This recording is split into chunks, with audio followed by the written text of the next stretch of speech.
மிக நீண்ட நாட்களுக்கு பிறகு பாபா ஹோட்டலில் அரசியல் ஆசான் என் ஆசிரியருடன் ஒரு மாலை நேர உணவு, மட்டன் பிரியாணி, தந்தூரி, ஜூஸ் பெரிய அளவில் இல்லை என்றாலும் சாப்பிடலாம். உணவு பரிமாறக்கூடியவர்கள் மிக அருமையாக பரிமாறுகிறார்கள், அனுசரித்து.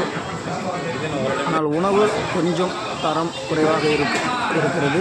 அதில் கறியும் கொஞ்சம் குறைவாகத்தான் இருக்கிறது. மற்ற ஹோட்டலுடன் ஒப்பிடுகையில் மற்றபடி சுத்தம், சுகாதாரம் அனைத்தும் தரமாக இருக்கிறது. தந்தூரியுடன் ஒரு சப்பாத்தியும் கூடுதலாக நிர்வாகம் தருகிறது என்பதில்